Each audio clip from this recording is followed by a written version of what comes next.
Hearings for Enbridge's Northern Gateway pipeline are taking place in Edmonton this week. Several First Nations along the proposed route are opposed to the $5.5 billion project that would see a pipeline carrying bitumen from Edmonton to Kitimat, BC. Actors and models, the Baker twins, who are also opposed, are from the Stalatin First Nation in northern BC. They join us from Los Angeles, California. Thank you for joining us, ladies. Now, you're in the United States. How closely have you been monitoring the Enbridge project from there?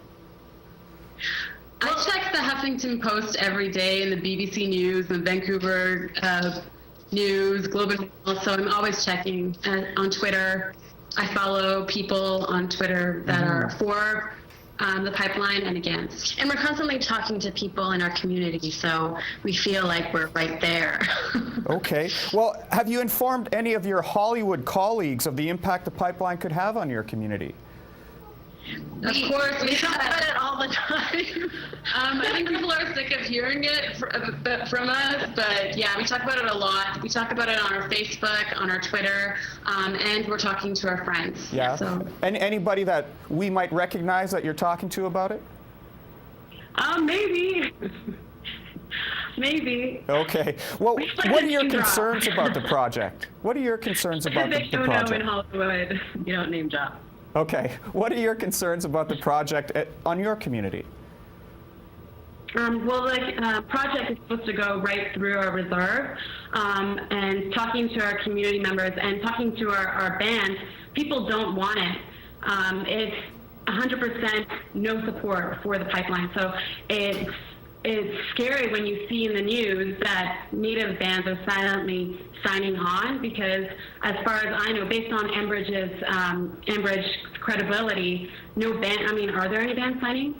Well, we have heard that there may be some First Nations who are in quiet negotiations. How do you feel about that? Yeah, but the thing about quiet negotiations, maybe they are saying we want to sign, but the thing is that are they really getting support from the whole community? Are they really talking to the community to say, yeah, we want this, we are going to be doing this, and we have our community support? Do they really have the community support to be signing? Mm-hmm. Well, I know people from our community. If someone were to step up and say we're signing, I know 100% that everybody would say no. So unfortunately, in this types of situations, is that I guess money is the key root of all evil. That's the only reason why we're in the situation right now, is because of money. Well, what really concerns you about the pipeline? Is it the possibility of a spill? Is it the need for economic development to be properly expressed to your community? What is the underlying fear? I don't think that it's just about our Native community. The thing is that we have support from Canada. We have support from Canada, and we're speaking for Canadians because, if you really think about it, the people that are going to be able to stop the pipeline are Native people, because we never surrendered our title to the land, so we have a very loud voice, and we have Canada backing us up. What's really scary is that Enbridge created the largest oil spill in Michigan, and that's scary. Like, if that happened in Michigan, can you imagine that happening to our communities in Alberta and British Columbia?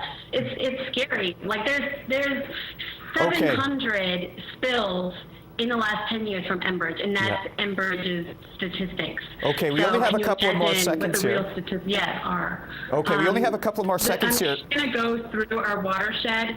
Our watershed is, if it goes through, it's going to affect every watershed in British Columbia. So it's not only going to affect us as human beings, it's going to affect our livelihood. My grandmother brought up the point, which is that she won't be able to collect her medicines, her herbal medicines anymore. She already has to go further out. She has to drive to get berries and medicine because of the mining and because of the mills. So how is that going to affect us when we have pipelines going through? The chances of there being a spill is astronomical. So it's bound to happen. It's just a matter of when. Okay. Well, thank you very much for speaking to us today. Thank you so much. No pipeline.